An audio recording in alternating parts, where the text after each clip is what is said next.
이용마의 한국 정치.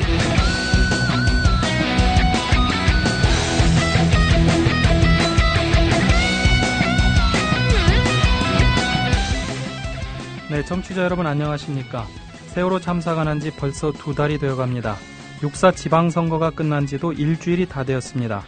세월호 참사 이후 정권 심판을 기대했던 야권의 기대에는 못 미치고 박근혜 대통령의 눈물을 내서우며 읍소했던 여권에는 기사회생을 할 수 있는 선거 결과가 나타났습니다. 여야 모두 민심을 겸허하게 수용한다고 한 목소리를 냈지만 실제 민심을 해석하는 건 각자 다른 것 같습니다. 잠시 후에 뵙겠습니다.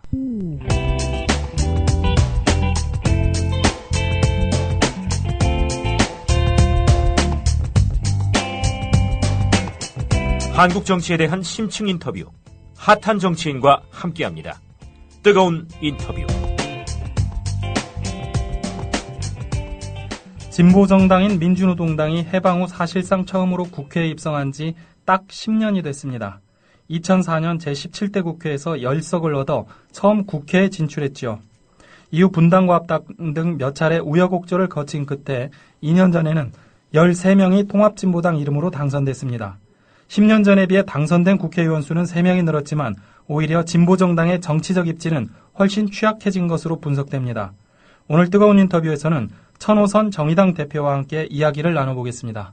안녕하세요, 천 대표님. 예, 안녕하십니까. 예, 저희가 사전에 좀 몇 가지 질문을 드렸는데요. 예. 상당히 좀 곤혹스러운 질문도 있을 것 같은데. 뭐 그렇지 않습니다. 예. 어떤 질문든지 편하게 대답하겠습니다. 예, 고맙습니다. 일단 방금 제가 진보정당의 정치적 입지가 대단히 취약해졌다 이렇게 말씀을 드렸는데요. 예. 어떻게 여기에 대해서 동의하십니까? 뭐 객관적인 사실이라고 인정을 해야 될 것 같습니다. 뭐 2004년 총선에 민주노동당이 13%를 좀 넘게 얻었고요. 예. 그 의원이 10명이 됐습니다. 그때를 기준 삼아 볼 때 지금 현재 뭐 통합진보당과 정의당의 의석수를 갖고 있는 진보정당이라면 합하면 이제 11석은 그대로 숫자는 큰 차이 없을 것 같지만 예. 저는 뭐 실질적으로 이번에 지방선거에서의 성과도 그렇고 특히 이제 2010년도 대비 지금 2010년도에 민주노동당, 당시 진보신당, 당시 국민참여당 세 당의 지지를 합한 것에 비하면 지금은 이번 선거는 굉장히 저조한 거라고 볼 수 있죠. 그래서 예. 그것이 입지가 줄어들었다는 것이 지방선거를 통해서 구체로 확인되었다. 그래서 뭐 깨끗하게 인정해야 할 것 같습니다. 예. 당내 분위기는 상당히 많이 안 좋을 것 같은데요. 저희 당원들은 어려운 일을 많이 겪어본 사람들이라 예. 그리 뭐 특별히 실망하고 있는 건 사실이고요. 예. 앞으로의 진로에 대해서 고민을 많이 하고 있는 건 사실이지만 이것이 뭐 전혀 예상치 못했던 것이라서 뭐 당원들이 주저앉아 있다거나 그렇지는 않다고 봅니다. 사전에 어느 정도 다 예측은 됐었다는 말씀이시죠? 예측을 저희가 뭐 정확하게 할 수 없었겠습니다만 대개 이제 최고치와 최저치를 놓고 볼 때 저희도 예측 범위 내에 있었던 가장 낮은 그 정도의 성과였다고 볼 수 있지 않을까 싶습니다. 저희가 뭐 일단 선거 직전에는 한 5% 정도의 득표율 그리고 이제 2명의 현역 기초단체장, 인천구청장이 있었지 않습니까? 2명을 지켜내는 것. 게다가 현재 대개 한 40명 정도의 지방의원들이 있었었는데 그 부분 정도의 숫자를 확보하는 것을 최고의 목표로 뒀었습니다. 그런데 이제 그것에 비하면 이제 뭐 지지도가 3.6% 정도 되고 광역단체장 지키지 못하고 지방의원 수는 그 이전 대비 물론 이제 그 이전에 정의당으로 됐던 사람들이 아니죠. 다 과거에 진보신당, 통합진보당 이전이죠. 그렇죠. 이전이죠. 2010년이니까. 민주노동당, 진보신당 또는 국민참여당으로 됐던 그 숫자에 비하면 한 3분의 1로 줄은 거죠. 그래서 그럴 가능성이 항상 우려되어 왔던 건 사실입니다. 정의당과 지금 통합진보당 그 전에 이제 분당도 했었고 합당도 했었고 했는데 사실 일반인들이 잘 구분을 못하는 것 그렇습니다. 같아요. 그런 상태에서 저희가 선거를 치렀습니다. 그건 너무 힘들었습니다. 정의당이 통합진보당에 비해서도 조금 뒤지는 결과가 이번에 보니까 그렇습니다. 나왔어요. 그건 그 전에도 보니까 계속적으로 그런 결과가 나오던데 특별한 이유가 여론조사에 있어서 좀 뭐 여러 가지 이유가 일단 통합진보당이 오래된 진보정당으로서의 어떤 조직적 기반이랄까 이런 것들을 튼튼히 갖고 있는 편이죠 상대적으로. 그리고 그것이 이제 특정한 지역에 집중되어 있습니다. 이번에도 보셨으면 아시겠지만 다른 지역에서는 통합진보당이 정의당보다 더 많은 지지를 얻지 못했고요. 거의 되게 주로 광주, 전남, 울산 이런 곳에서 좀 지지율이 높게 나오고 당선자도 나오고 그랬습니다. 그것에 비해서 이제 정의당은 그것이 취약한 것도 하나의 원인이고 좀 더 근본적으로는 정의당 자체가 어떤 정당인지 거의 제대로 알려지지 않은 상태에서 선거를 치렀다는 것이죠. 정말 저희 당명을 정한 저희들의 이 귀촌도 있겠습니다. 어디 가면 아직도 민주정의당 아니냐라고 농촌에 장터에 가면 이렇게 얘기하시는 분, 물론 그런 분은 굉장히 드물게 합니다만 당이 어떤 정당인지 어떤 정체성을 갖는지 저희로서는 있다고 생각하지만 그걸 충분히 알리지 못하고 치른 선거. 되게 보면요. 신생정당, 작은 정당은 전국적인 선거를 오히려 치르고 나야 그 뒤에 당에 대한 인지가 형성되는 것 같습니다. 저희도 그러고 나서 선거 끝나고 나서 이런 정의당이 있었습니까? 라는 트위터상에서나 또 온라인상에서 그런 제안, 의견들, 여러 가지, 그런 줄 알았으면 지지했을 것이라는 둥, 뒤늦게 그렇게 얘기하시는 분들을 적지 않게 발견할 수 있었습니다. 사실 정의당에는 심상정 지금 원내대표죠. 그리고 노회찬 전 의원도 있고요. 그래서 전국적인 지명도를 가진 분이 그래도 좀 있는 편 아닌가요? 그런데 그분들과 정의당을 연결시키는 것이 잘 되지는 않습니다. 유시민, 유명한 당원도 있죠. 유시민 당원, 진중권 당원 다 있는데, 아직 그것이 잘 알려져 있지도 않고 하나의 통일된 정체성으로 인식되어 있지 못하다라는 것을 저희가 솔직히 아직은 인정해야 되는 것 아닌가 그렇게 생각하고 있습니다. 지금 유시민 당원 말씀을 하셨는데요. 유시민 전 의원과 천호선 대표 예전에 이제 국민참여당 계열이라고 볼 수 있고요. 그리고 또 노회찬 전 의원이나 심상정 원내대표 이분들이 이제 진보신당 계열인데요. 정의당이 지금 어떻게 보면 이제 두 당이 합당을 한 그런 결과적으로 그런 모양새가 됐는데요. 그거는 그렇지는 않은 것 같아요. 지금 이제 사실은 이 정의당에는요. 민주노동당 출신들도 있습니다. 진보 그렇죠, 물론. 신당 출신도 있고 그다음에 국민참여당 출신이 다 있는 거죠. 크게 보면 글쎄 세 개의 그룹이 모든 당원이 거기 속해 있는 건 아니지만 하나의 세 개의 세력들이 주축이 돼서 만든 것은 사실이고 과거에 NLPD 이런 표현으로 따지면 소위 NL 운동을 하셨던 분들도 PD 운동을 하셨던 분들도 또는 참여당 조금은 다른 저희는 진보적 자유주의 이렇게 이름 붙일 수 있다고 보는데 세 가지 경향의 세력들이 함께 만든 정당입니다. 그런데 이제 대표적으로 노회찬, 심상정 이 두 분이 진보신당을 상징하고 있고 워낙 인지도 높은 분이기 때문에 되게 진보신당 플러스 참여당 이렇게 된 것으로 이제 지금 말씀하셨듯이 약간 잘못 보고 계신 분들도 있는 것 같아요.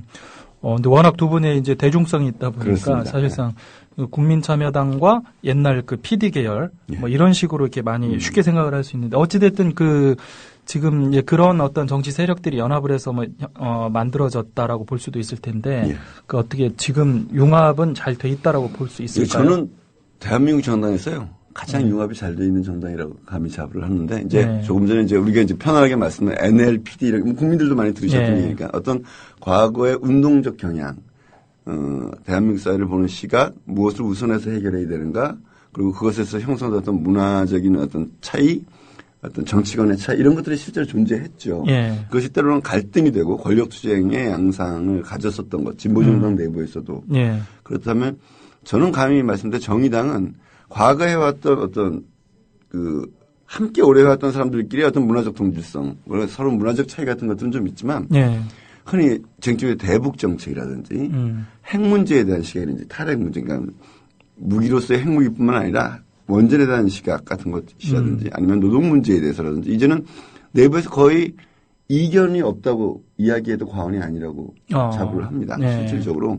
그래서 미묘한 차이는 있을지 몰라도 크게 봐서 대북 관계에 대해서 우리가 어떻게 정책적 입장을 또 대변인이 당대표가 내오는 데 대해서 처음에 약간의 이견들도 있었지만 대개 그런 것들이 통일되어 가는 과정이 있다 이렇게 보고요. 그 나름대로 노력이 있었던 것입니다. 과거에 NL이니 PD냐는 이념보다는 저희가 이제 대표가 되면서 주로 하고자 했던 것이 당이라고 하면 이념에 약간의 차이가 있을 수 있죠. 여기는 사회민주주의자들도 있을 수 있고 진보자유주의자들도 있을 수 있고 사회민주주의도 좌파도 있고 우파도 있고 북유럽을 지향하는 사람이 있고 영국의 제3의 길을 지향하는 사람들도 있을 수 있다고 봅니다. 그런 것들을 다 포괄하되 적어도 그런 것들을 일치시킬 수는 없지만 한 정당이라면 국가 비전, 우리가 정권을 잡으면 어떻게 국가를 운영하겠다, 국가 비전을 일치시켜야 되겠다. 이제 그것이 제가 대표가 되면서 했던 중요한 과제를 제기를 했고 작년 말 올해에 걸쳐서 작년 이제 국정원 사태 때문에 제대로 진행을 못하다 하반기부터 해서 국가 비전을 통일시키기 위한 어떤 노력들을 쭉 해왔습니다. 아까 얘기했던 각각의 어떤 세력을 대표하는 분들을 모아서 계속 토론하면서 지금 저희가 되게 공감을 이루고 있는 것이 우리가 유럽의 복지국가 모델을 지향하자라는 것들에 대한 공감이 이루어졌고 그것은 과거의 NLPD를 떠나서 그 부분을 지금 올해 말쯤에는 당의 강령으로까지 새로운 강령으로까지 구체화하는 작업들을 진행하고 있습니다. 선거를 해서 좀 잠시 멈춰져 있긴 한데 그래서 처음으로 운동권 정당이라는 어떤 그 폐쇄성과 이런 것들을 버리고 과거의 이념은 약화되고 함께 합의할 수 있는 국가의 비전, 국가 운영의 어떤 방향 이런 것들을 만들어 가고 있고 반쯤은 와 있다고 본다. 감히 그렇게 말씀드릴 수 있는데 이런 것들이 이제 제대로 알려져 있지 않은 것. 이제 이번 선거에서도 저희로서 아쉬웠던 대목이죠. 지금 잘 용합이 돼 있느냐 뭐 이런 질문을 드린 이유가 지금 진보 정당이 계속 민주노동당으로 출발을 해서 그 분당이 되고 합당이 되고 분당이 되고 합당이 되고 이 과정들을 계속 반복해 오다 보니까 정의당도 지금 어떻게 보면 2개 내지 3개의 정치 세력 말씀하신 대로 하면 3개의 정치 세력이 합해졌기 때문에 이게 또 얼마 못 가서 또 쪼개지는 게 아니냐 뭐 이런 우려도 이제 저는 우리 세 세력이 쪼개질 가능성은 전혀 없다고 생각합니다. 저희는 앞으로 여기다 어떻게 살을 오른쪽 왼쪽을 붙여나갈 것인가라는 것만 남아있을 뿐이라 그건 좀 자신 있게 말씀드릴 수 있을 것 같습니다. 그럼 다행이네요. 그래도 저는 농반 진반으로 대표 권력에 조직적으로 도전하는 세력이 없습니다.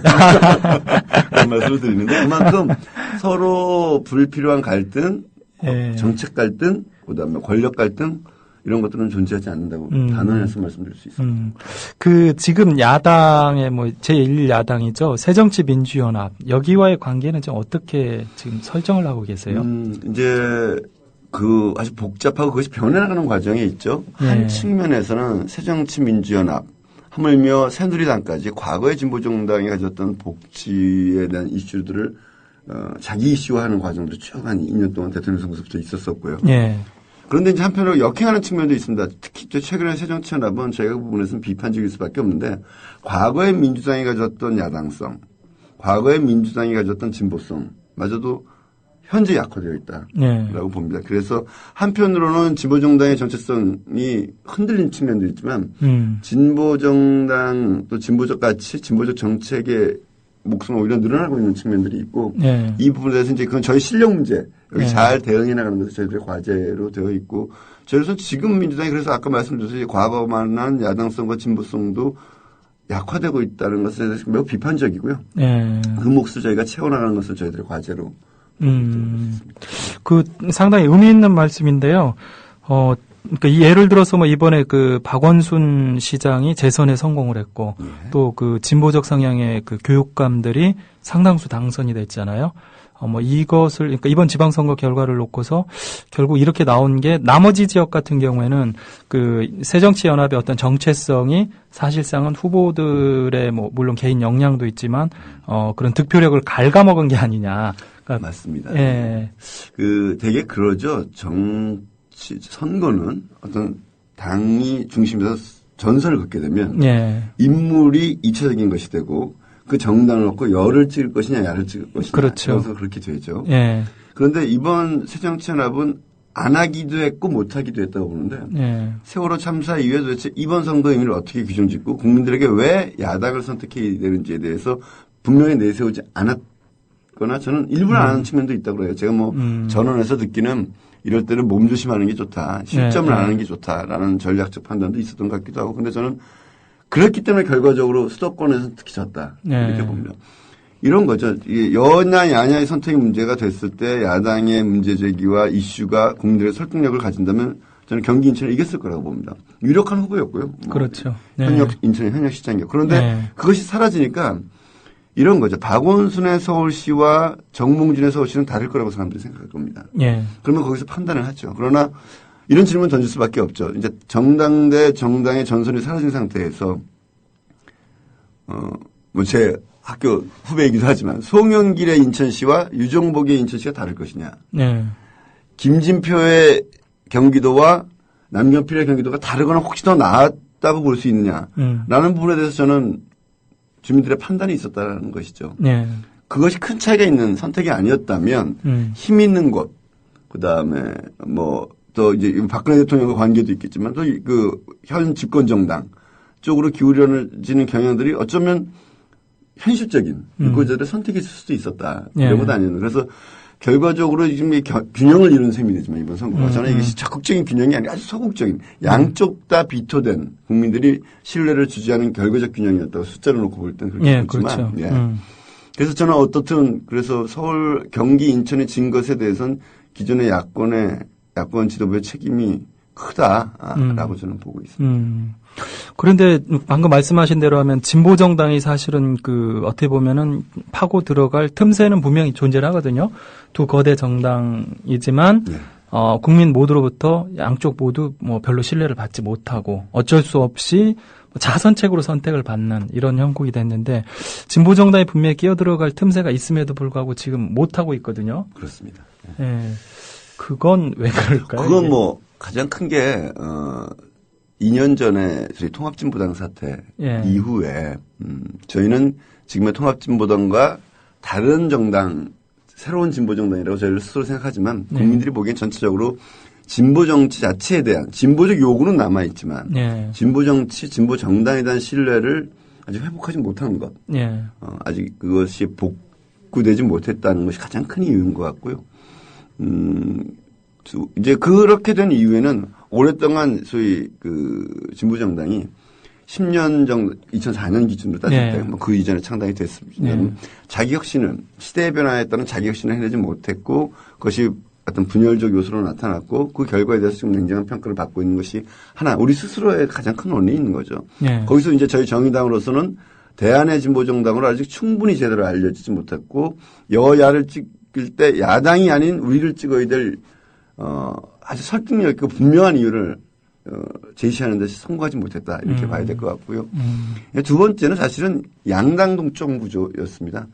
안철수 의원이 어떻든 다당 구조를 만들려고 했었고 그것이 갖고 있는 불안점도 있지만 어떤 정치 혁신의 측면들이 있었다면 그것이 이제 어떤 새정치연합이 뜨면서 양당 구조가 다시 공고화되게 되고 그렇게 되면서 전 진보정당의 입장이 한편으로는 아까 제가 말씀드렸던 이념적 정책적으로는 여지가 열렸지만 오히려 보수화되면서 구도상은 훨씬 더 어려워지는 그리고 이제 뭐 이 남의 다른 핑계를 많이 하게 될 것은 아니고 정말 언론에서도 너무 소외되는 뭐 저희 정의당이 국회의원이 5명이면 뭐 민주당이 한 120몇 명 되지 않습니까? 그러면 10번 기사 나오면 한 번쯤은 진보정당은 무엇을 하고 있는지 다뤄도 줘야 되는데 저는 국민방송을 열심히 다뤄주셨는지 모르겠습니다. 기존의 언론은 물론이고 저희 진보적인 매체도 저희 정의당에 대해서 너무 좀 무관심하셨다 이런 섭섭함과 아쉬움도 있습니다. 솔직히. 사실 그런 측면은 좀 있어요. 예전에 보면은 민주노동당이 2004년도에 불과 10석이었지 않습니까? 그런데 그 당시에 이제 제가 MBC에서 정치부 기자로 이렇게 취재할 때도 보면 당시 민주노동당 기사화가 상당히 많이 됐거든요. 아마 그거에 따른 어떤 상대적인, 득도 좀 보지 않았을까 싶은 생각이 드네요. 그리고 앞서 처음에 말씀하셨던, 진보정당, 일반 대중들의 진보적인 어떤 가치에 대한 요구, 이런 건 분명히 있는데, 진보정당을 그렇다고 찍어야 될 이유는 아직 구체적으로 제시가 못 됐다라고 말씀하셨잖아요. 그러면은 앞으로 이제 정의당, 1차적인 과제가 사실상 여기에 있다고 봐도 되겠네요. 아까 말씀하신 강령의 작성이라는 문제도 그렇고. 사실 이제 아까 제가 이제 내부에서 과거의 이념을 많이 떨쳐버렸고, 최초 이제 국가 비전이라는 걸 당 차원에서 만들고 이것이 과거에도 그런 게 없었던 건 아닙니다. 근데 개인의 비전이었어요. 뭐 노회찬의 비전이거나 심상정의 비전이었다면 지금 우리 당의 비전으로 만드는 작업들이 진행 중입니다. 굉장히 큰 변화고 그 내용은 사실은 우리 내부에서 사회민주주의 자체에 대해서는 부정적인 사람들도 있지만 대개 북유럽 사회민주주의를 적극적으로 수용해서 북유럽 같은 복지국가를 만들어보자. 물론 한국의 특성들을 고려한 이런 것에 대한 공감들이 이루어진 것은 굉장히 큰 변화거든요. 그러니까 얼마 전에 스웨덴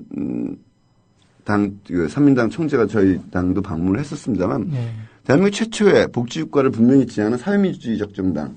사회민주주의 정당이라고 단언하지는 않겠습니다. 왜냐하면 사회민주주의라거나 그 당명 자체에 대해서는 반대하는 의견도 있지만 우리가 나가는 방향을 그렇게 불러도 무방하다라는 공감이 이루어진 거니까 그런 정당이 선 것이고 그렇게 또 단지 주장만 그런 것이 아니라 진보신당이든 민주노동당이든 쭉 또 국민참여당이든 쭉 그런 실천들과 정책 성과를 가져왔던 분들이 모여있는 정당이라고 해도 과언이 아니거든요. 그리고 과거의 운동권의 어떤 폐쇄적이고 배타적인 문화도 저희는 거의 다 가장 개방적인 정당, 가장 민주적인 정당이라고 자부를 하지만 국민들이 그렇게 알아주시지 않는 거죠. 아직은. 그 부분이 저희들의 가장 큰 숙제.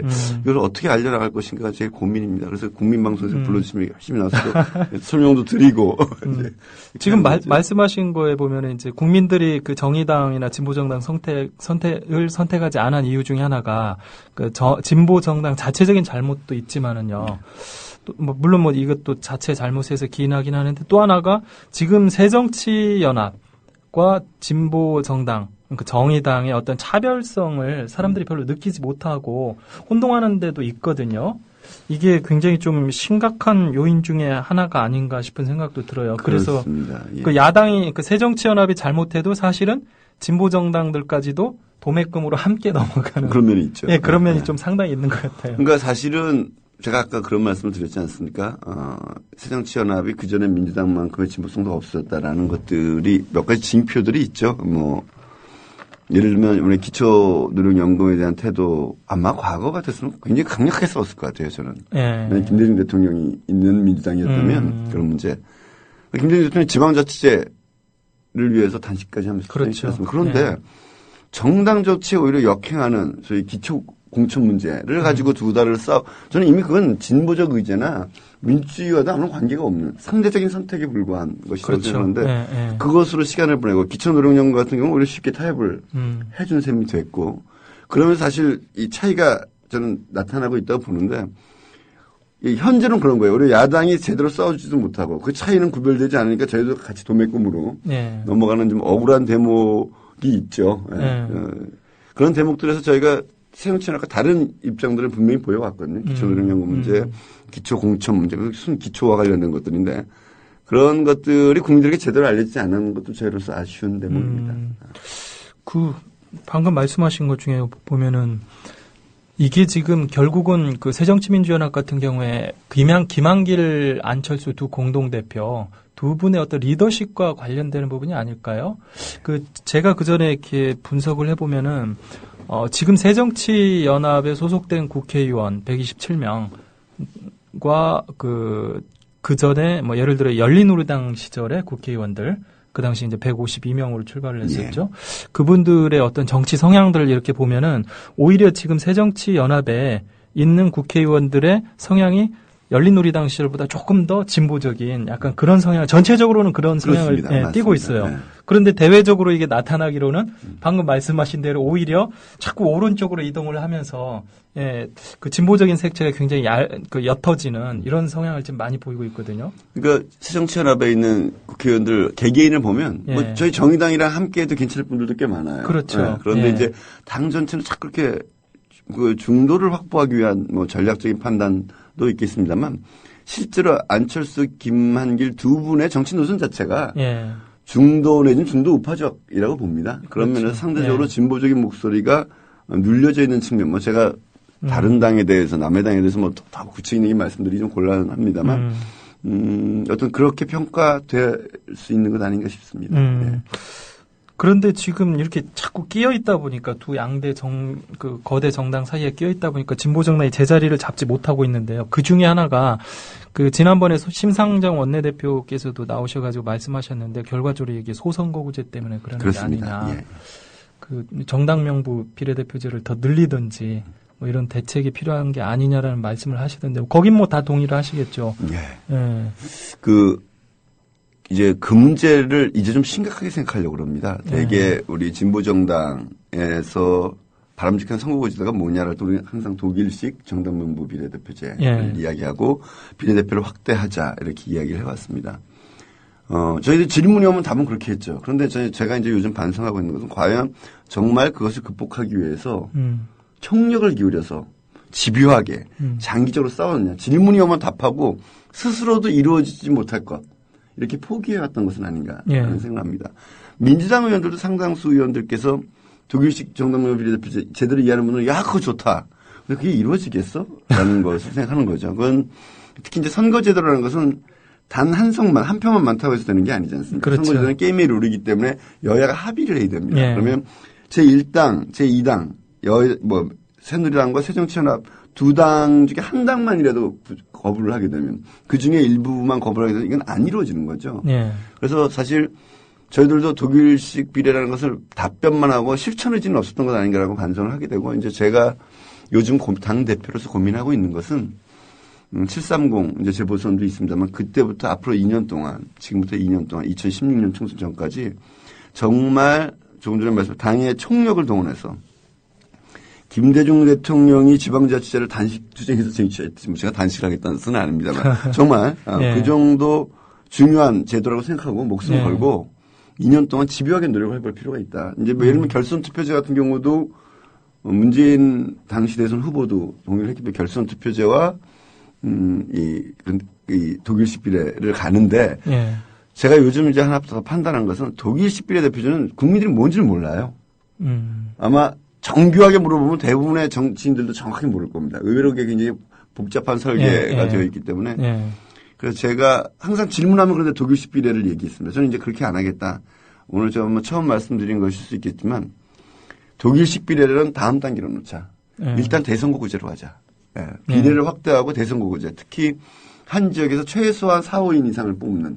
뭐 서울을 몇 개로 나누고 대구를 몇 개로 나누고 그렇게 되면 적어도 야당이 작은 정당들의 다양한 목소리가 반영될 수 있을 것이다. 이 정도면 국민들이 무슨 얘기인지 쉽게 알아들으시고 그런 거 필요한 거 아니야 라고 이야기하실 수 있지 않을까.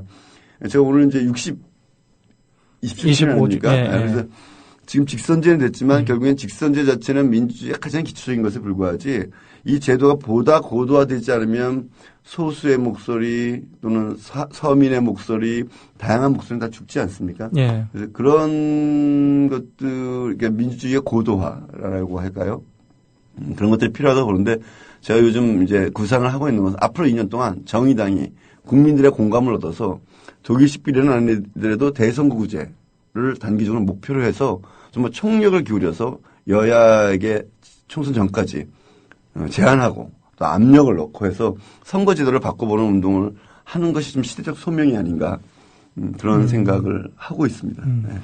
그건 정의당이 살아남기 위해서 제가 봐서는 불가피한 것 같아요.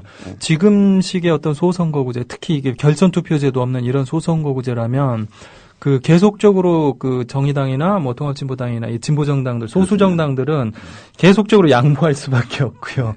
그렇게 되면 선거에 나오지를 못하니까 또 대중들에게 잊혀지게 되고 그러면서 이제 사라지는 게 아닌가 싶은 생각이 들더라고요. 그렇습니다. 결국 그 상태에서 자기가 사라지지 않으려면 제가 봐서는 그 양대 정당 중에 한 정당과 뭐 합당을 한다든지 이런 수밖에 없을 것 같은데.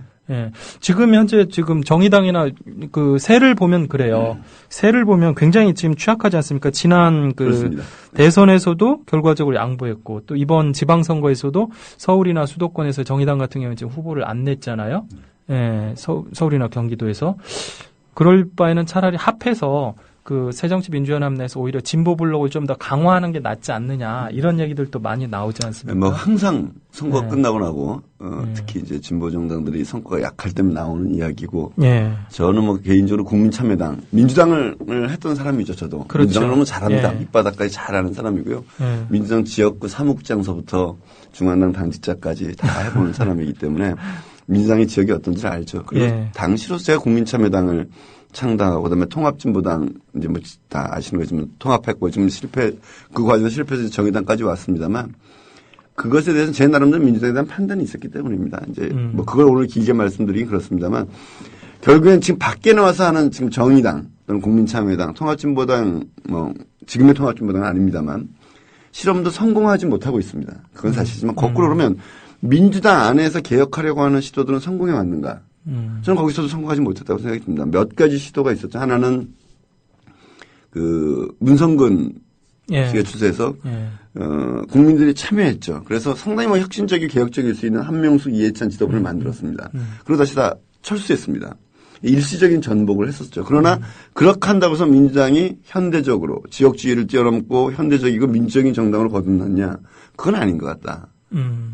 그리고 이제 이번에 안철수 씨가 세력을 몰고 들어갔죠. 그러나 지금의 아까 제가 조금 전에도 말씀드렸지만 지금의 새정치연합이 저는 안철수 있는 민주당에 불과하다. 더 심하게 얘기하면 안철수는 있는 민주당이지만 아까 했던 그 야당성과 진보성은 이미 많이 상당히 상실한 그런 민주당. 어쩌면 과거의 민주당만도 못할 수도 있다고 볼 수 있는. 네.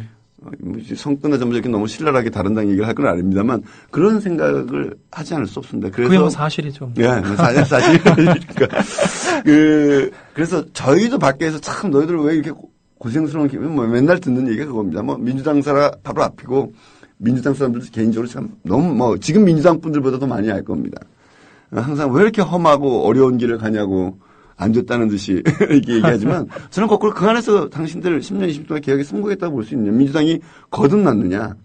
DJ 이전 시절의 정당에서 더 발전하고 강해지고 또 DJ 시절의 폐해를 극복한 정당이라고 질문을 던지자면 답할 수 있느냐. 저는 안에서의 혁신 노력도 밖에서의 제3정당의 노력도 어느 쪽도 아직 성공하지 못한 건 마찬가지다. 아직은 저는 더 많은 노력. 제가 조금 전에 선거제도의 개혁을 위해서 김대중 대통령이 지방자치제를 필사의 단식으로 따냈듯이 우리 진보정당도 그런 노력들이 필요하다고 보고요. 아직도 그럴 여지가 충분히 있다. 그렇게 보고 있습니다. 선거 끝난 지 지금 얼마 안 됐는데 또 선거가 있잖아요. 그렇습니다. 네, 이제 7월 재보궐선거. 큰 선거입니다. 네. 지금 뭐 확정된 곳만 12곳이죠. 에다 14개까지는 그대로 갈 것 같고요. 예. 조금 더 늘 수도 있습니다. 수도권에서만 이제 6개가 넘죠. 예. 예. 그 이번에 어때요? 정의당에서도 후보를 내나요? 내야죠. 예. 예. 지금 이 선거가 정말 미니 총선이라고 이야기할 만한 선거고 수원은 국회의원 선거가 4개인데 3개를 그렇죠. 새로 뽑습니다. 그래서 거의 뭐 거기는 수원은 총선분이 수원은 총선이죠. 총선 분위기. 그 밑에 바로 연결되어 있는 평택도 또 그렇기 때문에 저희 정의당으로서 당연히 이번 730 선거 어쩌면 저희가 지방선거는요 작은 정당한테 굉장히 벅찬 선거예요. 왜냐하면 그렇죠. 선거 개수가 3,900개 정도가 됩니다.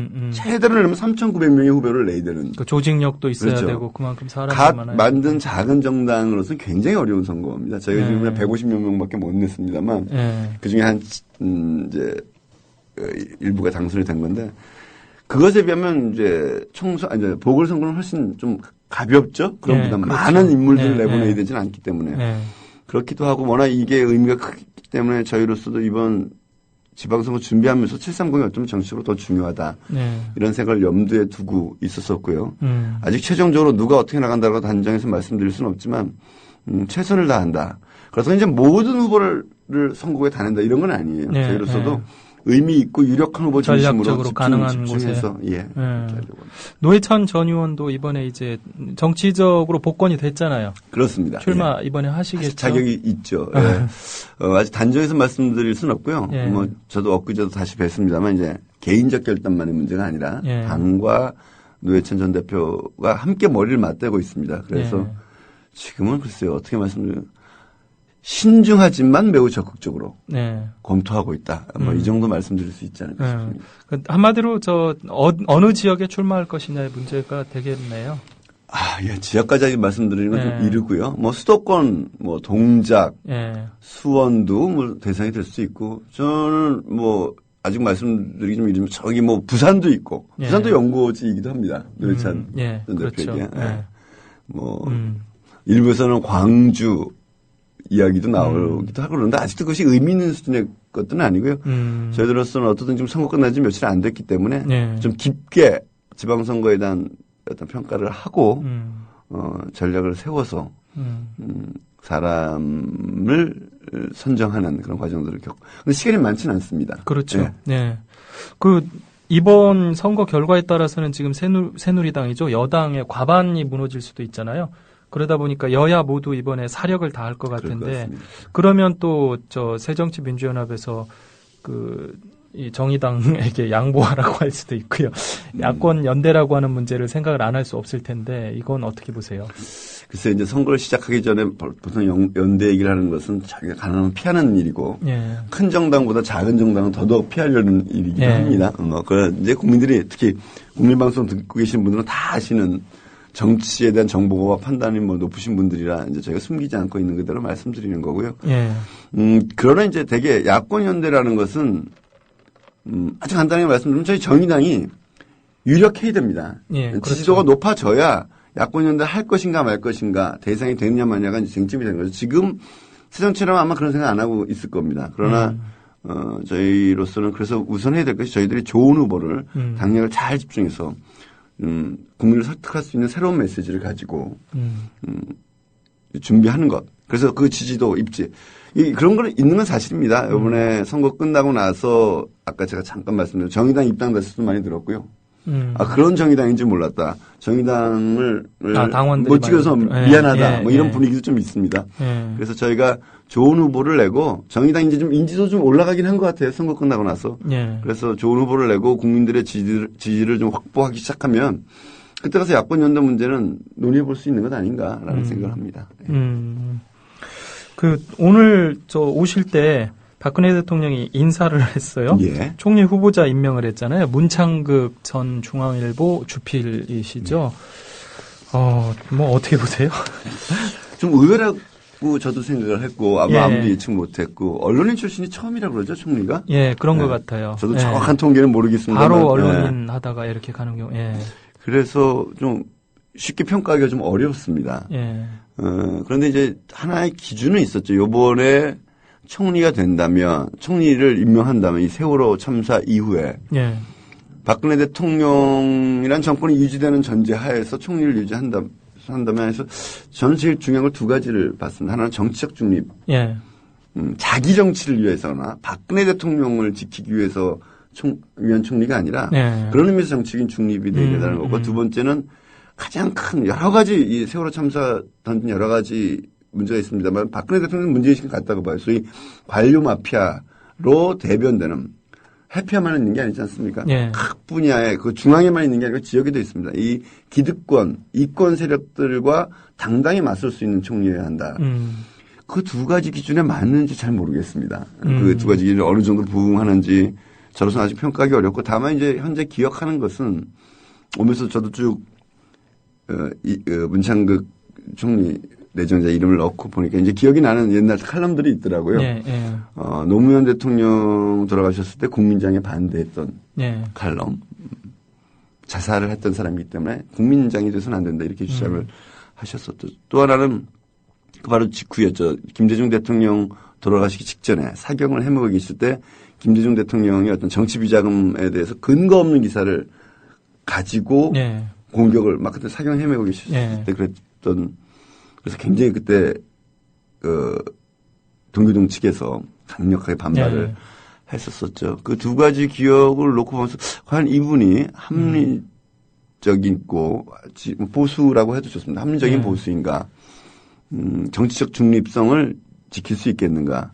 더 나아가서는 언론인 출신이라고 뭐 그런 건 아니겠습니다만 아까 말씀드린 기득권 집단과 싸울 만큼의 투지와 문제의식과 상황 판단이 되어 있는가. 이런 면에서는 거의 뭐 아니다라고 이야기하기 전에 거의 없다라고 볼 수 있는 건 아닌가 이렇게 생각을 합니다. 사실 좀 윤창중 전 청와대 대변인이 자꾸만 그 박근혜 대통령 인사할 때마다 생각이 나요. 이번에도 그렇지 않습니까? 지금 홍보수석. 홍보수석 그 윤두현 YTN 플러스 사장 임명을 했는데 그때 그런 말씀하셨잖아요. 그 윤두현 수석 임명한 것을 보니까 개각은 보나 마나다. 이런 식으로 그때 말씀하셨는데. 그 박근혜 정부 달라지려면 앞으로 어떻게 해야 될 것 같아요? 뭐 우리 이용화 기자님이 더 잘 아시니까 그 얼마나 만만치 않은지. 저는 그런 생각. 이정현 수석을 마치 그 이전에 그 KBS 사태 때문에 국민의 뜻을 받아서 징계한 것처럼 해서 저는 그거 정말 아니고 다 동작을 내보낼 생각하고 그냥 아무 명분이나 그냥 갖다 붙인 거라고 생각합니다. 그 시점에 마침 그게 있었으니까. 또는 뭐 기령환 사장이 그게 안 됐으면 안 됐는 대로 또 그걸 이유 삼아서 뭔가 책임지는 모습처럼 하지만 사실은 선거에 내보낸 겁니다. 아까 제가 쭉 박근혜 정부에 대한 뭐 비판도 하고 새정치를 잘 못했다고 하지만 박근혜 대통령 선거 잘하는 분이에요. 이번에도 보면 결국에는 이번에도 유력한 후보들을 내보낸 거고요. 공공연하게 자기가 뒷받침해줘서 드러내면 유정복 씨 나가서 얘기했지 않습니까? 뭐 또 이제 김황식 총리도 그랬고 유력한 뭐 무게 있는 득표력이 있는 힘 있는 후보를 내보내고 자기가 힘을 실어줬다는 것도 얘기해주고 저는 눈물은 기획된 연출이라고 눈물 자체는 기획이라고 보진 않습니다만 전반적으로 그런 감성에 호소하고 박근혜를 살리자는 캠페인으로 하는 이 선거는 뭐 대단한 선거죠. 대단하게 선거를 잘 하셨다고 보는데 이번에 이정현 수석 내보내는 것도 무슨 언론 문제에 대한 반성은커녕 오히려 자기 측근 한 명 더 국회의원을 내보내서 이제 당에 대한 관리를 강화하겠다는 것이고요. 제가 보기엔 윤상현 의원이 당직을 내놨지 않습니까? 예. 아마 그분을 대체할 사람으로 찍어서 내보내는 것이다. 거의 그렇게 보고요. 그러면서 후임한 걸 보면은 이제 YTN 플러스 윤두현 사장의 세월호 참사 이유인데요.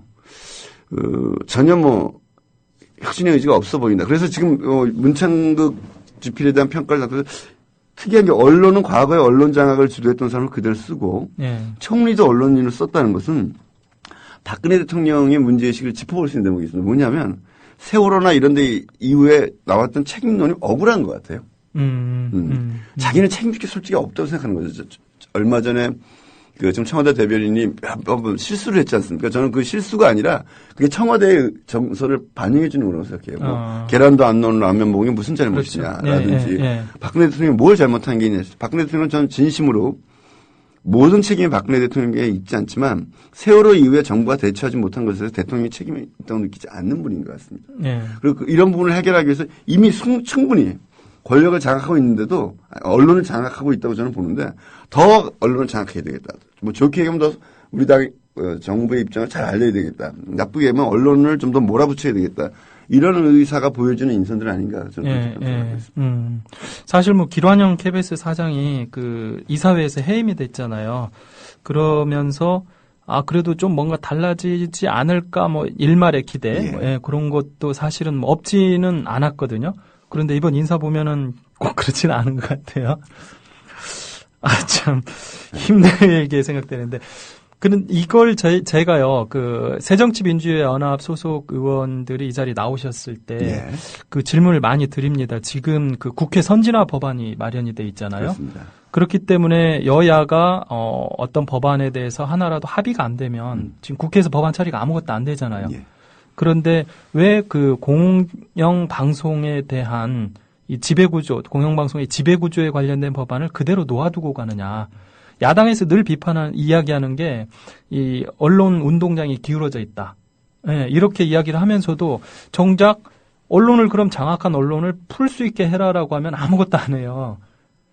제가 그때마다 당신들이 이건 떼쓰기라도 해서 마치 아까 말씀하셨잖아요. 정의당 같은 경우에 제가 봤을 때는 선거구제 개편 문제 여기에 진짜 떼쓰기라도 하면서 이건 붙들고 늘어져야만 이게 될 문제거든요. 반면에 이제 새정치민주연합 같은 경우에는 일단 선거제도 자체로는 자기들도 크게 손해는 안 봐요. 그러다 보니까 일단 그냥 갈 수 있는데 새정치연합 쪽에 늘 주장이 언론의 운동장이 기울어져 있다. 그러면서 아무런 조치도 취하지 않거든요. 저는 그 의지를 잘 모르겠어요. 저는 제가 이제 참여정부에서 일을 했었습니다만 그때는 거꾸로 또 언론과 거의 전면전을 했었던 것인데 그것에 비하면은 지금의 언론에 대해서 제가 보기에는 새정치연합이 맞서 싸운다. 언론이나 또 횡포에서 맞서 싸운다기보다는 그걸 좀 타고 가려는 것이 큰 기류 하나 있는 것 아닌가 하는 생각도 들고요. 실제로 그것을 고칠 의지가 저는 거기 새정치연합의 국회의원들 몇몇 분들 보면 언론 문제에서 굉장히 투철한 문제의식을 가지고 있죠. 그런데 이제 지도부가 그것을 주된 싸움으로 끌고 나가지는 않는 것 같아요. 박영선 원내대표 이후에는 어떤 변화가 있을지 좀 지켜봐야 될 거 아닌가 싶습니다. 저희는 그쪽 소속 상임위도 없고요. 그래서 국회의원 5명밖에 안 돼서 힘듭니다만 지금 말씀하신 그런 것들 저희들 할 수 있는 거 찾아 나가도록 하겠습니다. 사실 안철수 의원 약간 좀 의아했던 것 중에 하나가 저희 MBC가 2012년도 파업할 때요. 170일 파업할 때 저희 MBC도 그때 찾아오셨거든요. 그런데 그때 당시 MBC에서 안철수 의원의 논문, 박사 논문, 표절 의혹을 제기하는 보도를 했어요. 그렇습니다. 굉장히, 혹시 그때. 기억나죠. 굉장히 좀 터무니없는 보도였는데, 그렇습니다. 거기에 대해서 본인이 아무런 대응도 안 하셨거든요, 그때. 예를 들어 정정 보도를 요구한다든지, 아니면 그 부분에 법적 대해서. 조치 같은 것 전혀 안 법적으로 민형사 조치를 취할 수 있는데, 그 당시 아무것도 안 했어요. 그래서, 저게 저분의 그냥 기본적인 품성인가 보다. 그랬는데 지금 사실 쭉 그 이후에 정치권에 완전히 이제 진입을 한 뒤에 보여주는 행태들을 보면은 뭐라고 할까 좀 뜨뜻미지근한 예, 모든 측면에 있어서 좀 그런 것들이 많이 보여가지고 이게 아까 말씀하신 그 새정치연합의 어떤 그 진보성의 어떤 상실 이런 것과도 지금 연관이 되지 않나 싶은 생각이 좀 들더라고요. 그것이 연관되어 있다고 저도 뭐 보고 있는데 속내까지는 제가 단정해서 말씀드리기 좀 어려운 것 같아요. 조금 하여튼 말씀드린 지금 야당성이라는 것이 다 사라진 것 아닌가. 매우 안타깝습니다. 만약에 저는 아까 그런 말씀드렸죠. 지난 지방선거 때 저희야 조그만 당이니까 그렇습니다만, 김한길 안철수 대표가 무엇을 하셨는지 잘 모르겠어요. 어떤 이슈를 제기하고, 좀 나쁘게 표현하면, 자맹하신 거 아닌가 하는 생각이 들 정도로 기사에서 찾아보기 어렵고, 어떤 이슈를 제기해 나간다거나 하지 않고, 그것이 전략적 판단일 수도 있습니다만, 그렇게 앞으로 계속 과연 이 제1야당을 끌어나간다면, 지금 같은 방송 장악, 언론 장악 문제에 대해서 거의 무력하게 다 무너져 내리지 않을까 하는 생각이 듭니다. 앞으로 4년 남았죠? 4년 동안 계속 그 상태를 못 벗어나지 않을까 하는 그런 암울한 전망이 있습니다, 사실은. 지금 이런 얘기하기에는 조금 이를 수 있는데요. 그 차기 대권 관련해서 최근에 이 대권 주자들에 대한 어떤 지지도라고 할까요? 거기에 보면은 박원순 시장이 상당히 많이 약진을 했고 안철수 대표는 상당히 많이 추락을 한 모습을 보이고 있어요. 여기에 대해서 어떻게 보세요? 좀 냉정하게 말씀드리면 박원순 시장이 왜 그렇게 되는가는 말씀 안 드려도 되게 짐작하실 수 있을 거고 후자도 되게 국민들이 알고 계실 것 같아요. 통합 안철수 의원에게 기대했던 어떤 정치 혁신 이런 것들은 지금은 사실 냉정하게 말씀 다 버렸지 않습니까? 다 버렸고 아까 안철수 있는 민주당이 되고 민주당을 타고 대통령이 되겠다는 계획을 갖고 계시고 그 민주당은 국민들이 그 민주당을 바꾸라고 대체하라고 안철수를 지지했었던 것이죠. 그게 모순적인 것인데 그 과정에서라도 예를 들면 실패를 하더라도 어떤 이슈를 가지고 끊임없이 싸웠으면 좋겠지만 기초 선거 공천 문제와 같이 전혀 국민들의 의사와 야당을 지지하는 사람들의 의사와 무관한 것을 가지고 시간과 정력을 낭비해왔다고 생각합니다. 이런 모습들 속에서 이제 안철수 의원은 그저 유력한 대권 후보자 중에 하나에 불과한 표현은 좀 오해가 있겠네요. 이지 정치 혁신의 어떤 대변자, 아이콘, 그것을 이끌어가는 지도자, 이건 이미 다 상실한 것 아닌가 이렇게 보고 있습니다. 네, 오랜 시간 고맙습니다. 네, 지금까지 천호선 정의당 대표와 이야기를 나눴습니다. 감사합니다.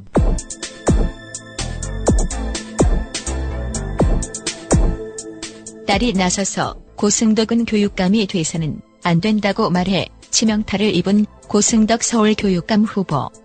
유세장에서 못난 아버지를 둔 딸에게 정말 미안하다! 안철수 공동대표가 광주에 전력을 기울이느라 경기 인천을 놓쳤다는 박지원 새정치민주연합 의원. 우리가 광주에 전략 공천만 하지 않았다고 하면은 그 광주에 쏟아붓는 그 당력을 경기도 인천 수도권에 집중적으로 했다고 하면은 훨씬 좋은 결과가 있었을 건데. 서울에서 압승을 거둔 박원순 새정치민주연합 서울시장 후보의 당선 소감. 저의 당선은 세월호의 슬픔으로 근본적인 변화를 요구했던 시민 모두의 승리입니다. 정직하게 땀 흘려 일하는 시민들의 모두의 승리입니다. 시민 여러분이 낡은 것과의 결별을 선택했습니다. 저는 이제 새로운 시대를 향해 묵묵히 걸어가겠습니다. 보수 후보들이 참패하자 교육감 직선제를 없애자는 주호영 새누리당 정책위 의장. 교육이 매우 발달된 나라를 또 모두 교육감에 한해서 많은 임명제를 채택하고 있는 그런 실정입니다. 그런데 정계특위가 늘 선거를 직전에 두고 가동이 돼서 논의하기 때문에 준비기간 부족으로 그 당시의 제도를 그대로 유지하는 경향이 있습니다. 그래서 이번에는 야당이 좀 이 문제를 직시하고 조기에 이 문제를 고치는 노력을 같이 해줬으면 좋겠습니다. 노무현 전 대통령이 서해 북방 한계선을 포기하려 했다는 주장을 폈던 2012년 새누리당 정문헌 김무성 의원의 말. 고 노무현 대통령께서는 김정일에게 NLL 때문에 골치 아프다. 남측은 앞으로 NLL 주장을 하지 않을 것이며 국제법적인 근거도 없고 논리적 근거도 분명치 않습니다.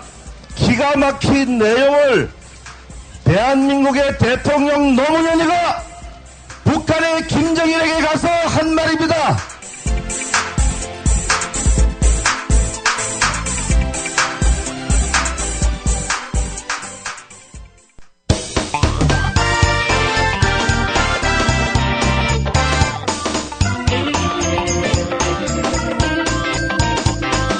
정치학자 고원 서울과기대 교수에게 한국 정치 현상을 정치학으로 해석해 들어보는 시간.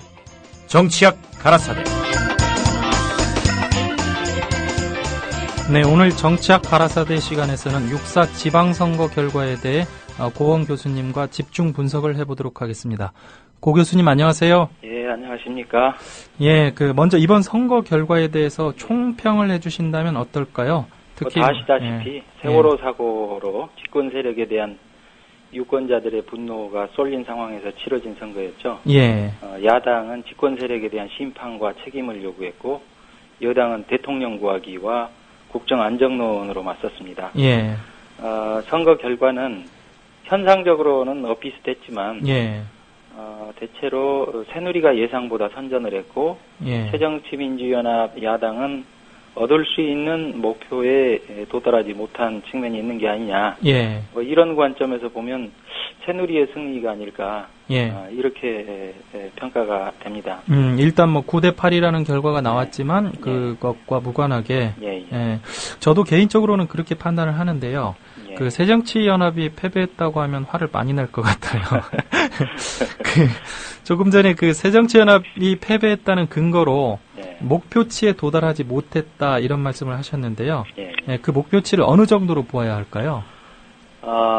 일단은 좀 구체적인 지표로 말씀드리면 수도권에서 적어도 두 곳을 패배했죠. 그리고 경기 인천 두 곳을 패배했는데 최소한 한 곳은 더 건졌어야 된다.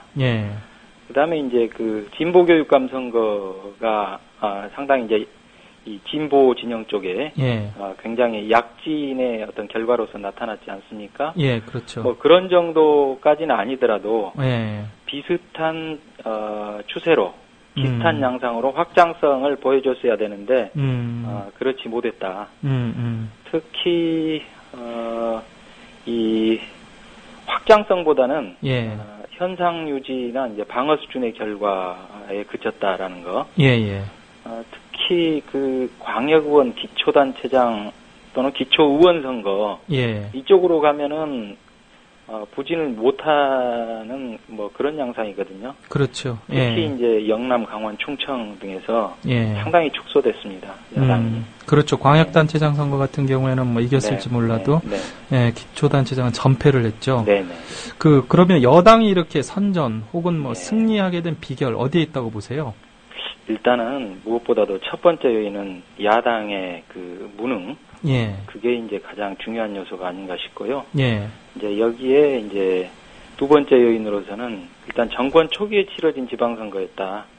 그래서 정권의 집권 누수, 즉 다른 말로 레임덕이 이제 본격적으로 없었던 측면이 좀 작용을 했던 것 같고요. 세 번째 요인으로는 이 박근혜 대통령의 눈물, 그다음에 새누리당의 읍소 작전, 이게 이제 보수층을 일정하게 결집시키는 요인으로 작용함으로써 세월호 사고로 인한 민심 이탈을 일정하게 상쇄한 측면이 있다.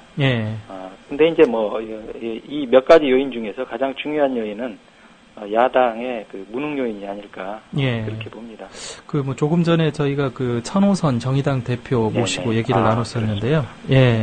거기에서도 이번에 야당이 사실상 이제 패배한 거에 대해서 야당이 진보성을 상당히 상실했다. 이런 이야기들을 저희가 나눴었거든요.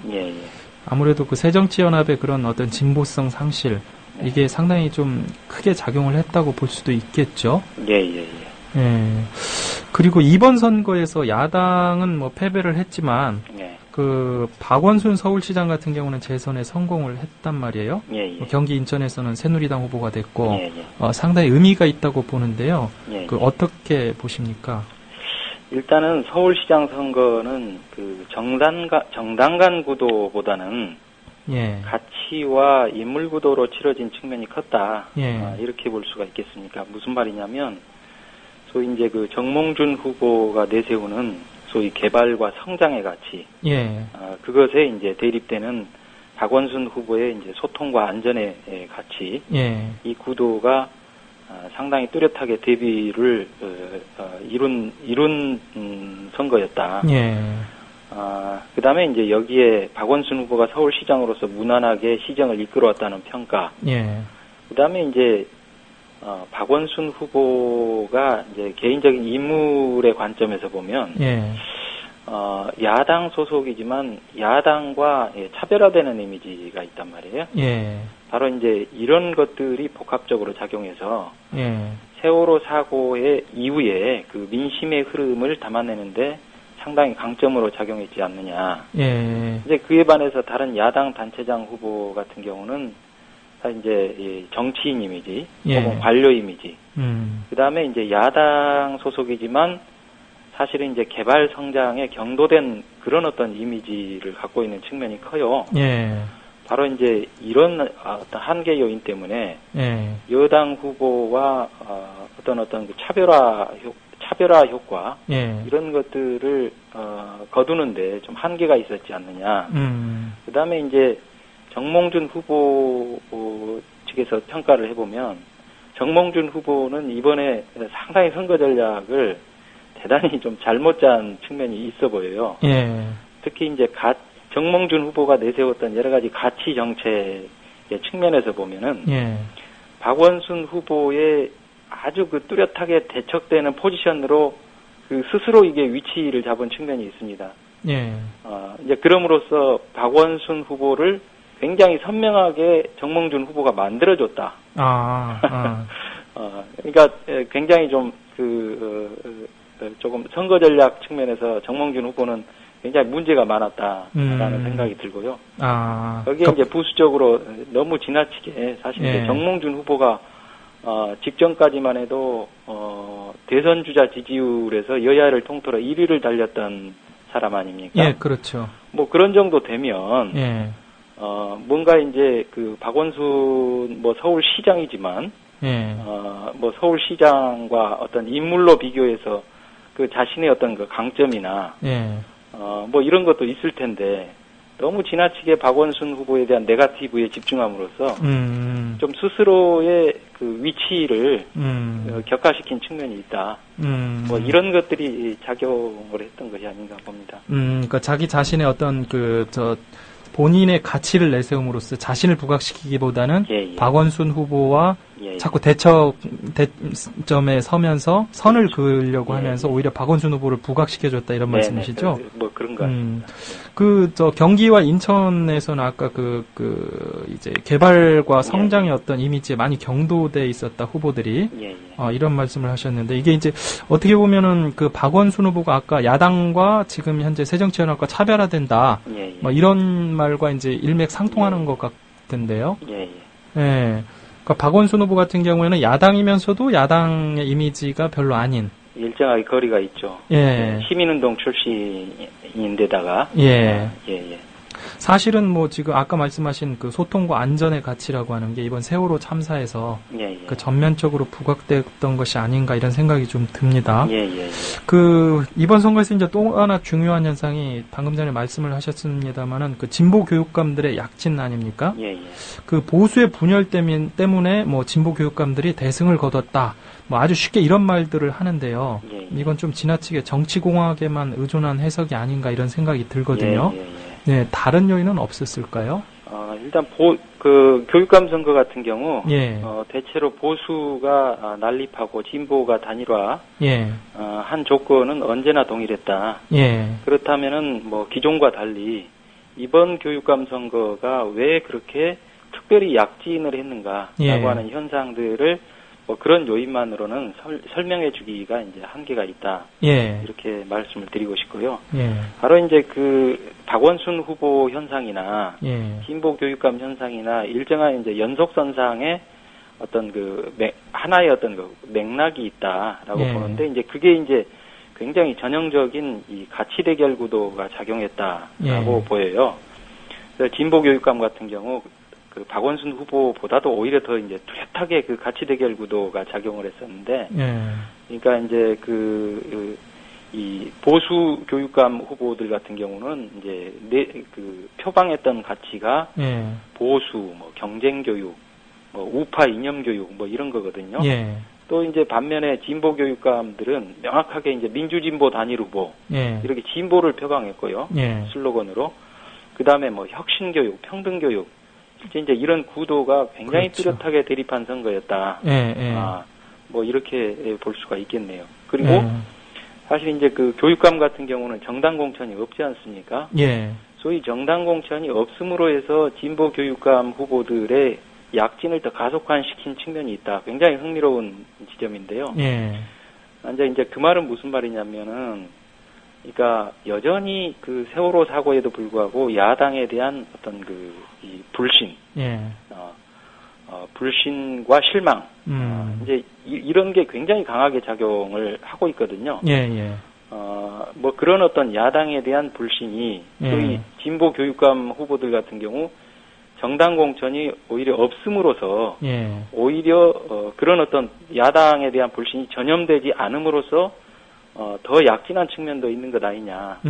특히 이제 부산, 경남 같은 곳에서 진보 교육감이 당선되었다라고 하는 것들을 보면은 그런 해석이 가능하다라고 보입니다. 그러니까 오히려 정당을 내세우는 것이 오히려 선거에서 마이너스 요인이 됐다. 이렇게 지금 보여지네. 워낙 야당의 무능력에 대한 불신이 좀 높다 보니까.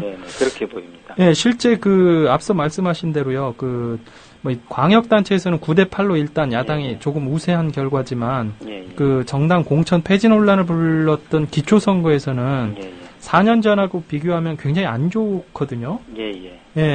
이 문제 어떻게 같은 맥락에서 볼 수 뭐 거의 같은 맥락에서 뭐 읽히는데요. 지금 기초선거 결과 같은 걸 보면은 그러니까 전통적으로 이제 야당 당세가 강한 호남이나 그 수도권의 그 인구 밀집 지역, 도시 지역 이 부분에서 이제 야당이 상대적으로 좀 강세죠, 전통적으로. 이들 지역을 제외하고는 사실 기초선거 같은 경우에서 야당의 경우 정당 프리미엄이 역으로 작용한 측면이 있습니다. 그러니까 이건 이제 정당에 대한 불신, 야당에 대한 불신이 굉장히 강하다라고 하는 것들을 반증하는 것이 아닌가 이렇게 보이고요. 또 실제로 이제 그 기초선거의 특성 같은 경우 되게 이제 이 바닥 조직을 가지고 치르는 측면이 크거든요. 이게 이제 어떤 그 당의 바닥 조직인데 이 당의 바닥 조직이 되게 이제 그 야당 같은 경우 상당히 좀 협소하고 확장성이 없다라고 하는 한계가 있습니다. 좀 구체적으로 말씀드리면은 뭐 수도권 같은 경우에도 그 밑바닥 조직들이 대부분 이제 호남 출신이나 또 뭐 50대 이상의 당원들로 구성돼 있달지 실제 이런 어떤 그 바닥 조직의 구조적 한계 뭐 이런 것들이 상당히 그 뭡니까 세월호 사고와 같은 야당에 다소 유리할 수 있는 상황임에도 불구하고 그 야당의 그 선거 어떤 그 결과를 확장시키는데 상당히 구조적인 한계로 작용하거든요. 사실 뭐 이번 선거에서도 보니까 야당이 그 기초단체장 선거 같은 경우에 전 지역에 다 공천을 하지를 못했더라고요. 이렇게 뭐 영남 지역 같은 경우에서 상당히 많은 공천을 후보를 못 내는 그런 것들이 나왔는데 지금 쭉 말씀하시는 것을 보면요. 이번에 그 박원순 시장이 재선된거나 아니면 진보 교육감 후보들이 당선된 걸 보면은 결국 다음 총선이 이제 뭐 불과 2년밖에 안 남았는데요. 다음 총선이나 대선에서도 야권이 이기려면 그 현재 이런 정당 간 경쟁 구도 이것으로는 좀 어렵지 않겠느냐 이런 생각도 좀 드네요. 뭐 이제 불가능하지는 않다라고 뭐 이렇게 이야기는 할 수 있겠지만 상당히 어렵다라고 하는 것들은 상당히 맞는 말인 것 같습니다. 그러니까 그러니까 이제 이게 한국 정치가 예. 세월호 사고 겪으면서 우리 국민들이 이 배의 구조에 대해서 많이 알고 계시죠? 예, 예. 뭐 비유를 해보면 예. 이제 이 배에 비교하면은 한국 정치의 그 배의 상단, 예. 배의 상단은 자꾸 한쪽으로 기울어지는 구조라고 볼 수 있겠고요. 예.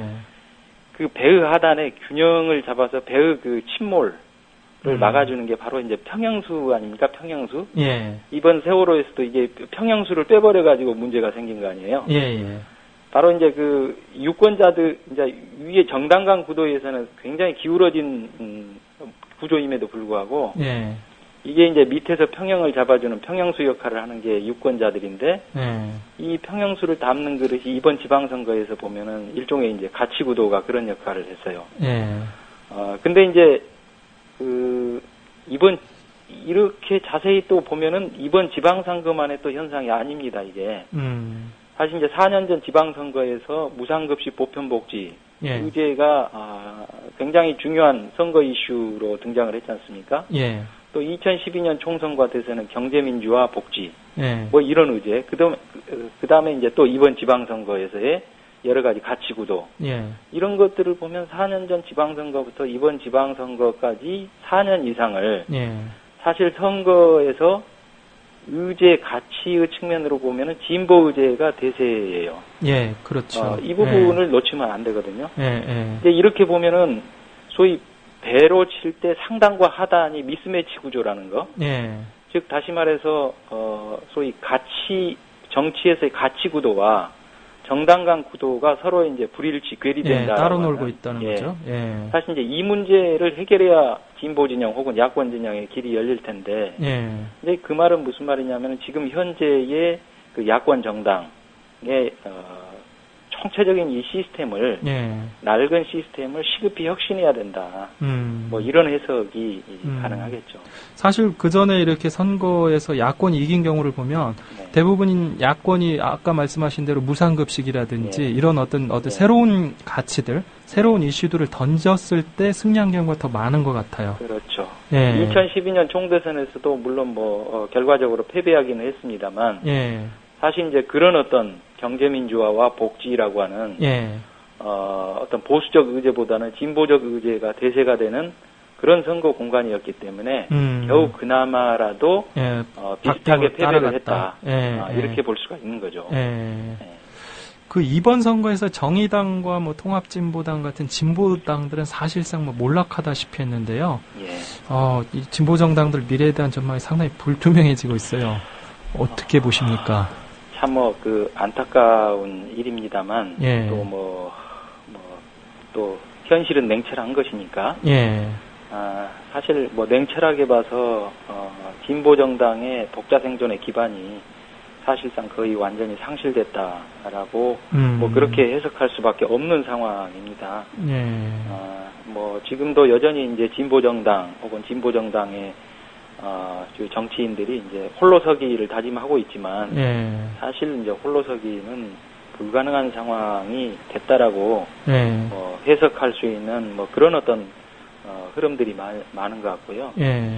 그래서 뭐 그 진보 정당들이 바로 이제 새롭게 출발하기 위해서 그런 현실들을 직시하고 뭐 그런 전제 위에서 새로운 상황에 대한 냉철한 어떤 인식과 판단 위에서 활로를 모색해야 되지 않겠는가.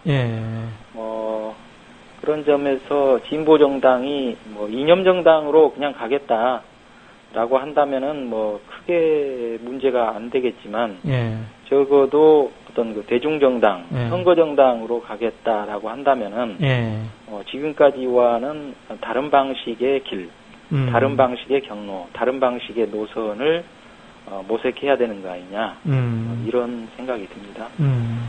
조금 전에 저희가 그 천호선 대표와 이야기를 나눴는데요.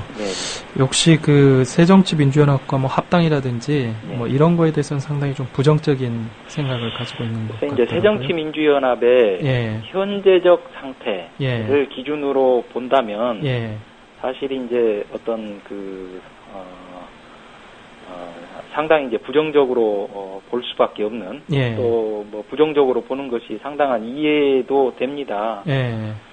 하지만 이걸 어떤 그 정태적으로 좀 파악하기보다는 좀 더 동태적인 관점에서, 즉 새정치민주연합도 지금 상태로는 안 되는 거거든요. 아까도 계속 말씀을 드렸던 것처럼 새정치민주연합도 큰 틀의 뭐 혁신과 재편이 필요하다라고 하는 관점에다 놓고 본다면 뭔가 이제 뭐 그런 어떤 큰 흐름 속에서 진보 정당의 새로운 어떤 활로라고 하는 것들을 어떤 전맥시키는 뭐 이런 구상도 필요하지 않을까 싶습니다. 그 선거 끝나고 이제 바로 또 재보선 선거가 바로 다가오는데요. 앞으로 한국 정치 어떻게 갈 것 같습니까?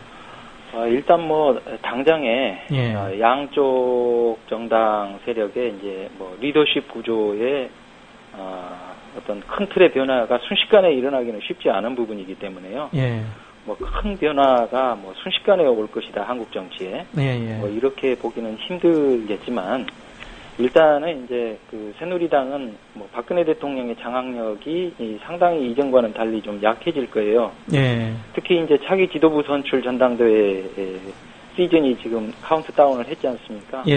뭐 이런 걸 계기로 해서 뭐 새누리 안에서도 여러 가지 이제 목소리들이 파열음처럼 나오기 시작할 거고, 또 새정치연합 또한 내년 3월 전당대회가 있거든요. 이 전당대회를 겨냥해서 각 계파 또 주요 인물 간의 치열한 그 주도권 잡기 경쟁이 가열될 것이다. 뭐 이제 그리고 이제 이 과정에서 중요한 것은 뭐냐면은 그 이번 지방선거에서 확인된 뭔가 이게 새로운 정치 지형, 또 유권자들의 그 지도자의 자질에 대한 어떤 새로운 요구, 이런 것들이 이번 지방선거에서 어렴풋이 혹은 뭐 어떤 측면에서 상당히 뚜렷하게 상당히 나타났다라고도 볼 수 있는데 뭐 이런 어떤 기준들에 맞추기 위한 여러 리더십 상품들이 이제 다양하게 출시돼서 어떤 새로운 리더십으로서의 어떤 위치를 선점하기 위한 이런 어떤 경쟁들이 상당히 치열하게 전개될 것이다. 그 속에서 일정한 질서 재편이 뭐 이제 그 당장의 어떤 이 큰 폭의 큰 틀에 매우 어떤 어떤 빠른 재편이 이루어질지는 장담할 수 없지만 어쨌든 단계적이고 점진적인 그런 어떤 질서 재편들에 대한 모색들이 진행될 것이다. 뭐 이렇게 전망해보고 싶습니다. 네, 고원 교수님 고맙습니다. 네, 수고하십시오. 네, 고맙습니다. 박근혜 대통령이 후임 총리에 문창극 전 중앙일보 주필을 내정했습니다. 문창극 후보자는 노무현 전 대통령의 국민장을 반대하고 김대중 전 대통령을 향해 근거 없는 비자금 의혹을 제기하는 등 막말을 해온 대표적인 극우 성향의 논객입니다.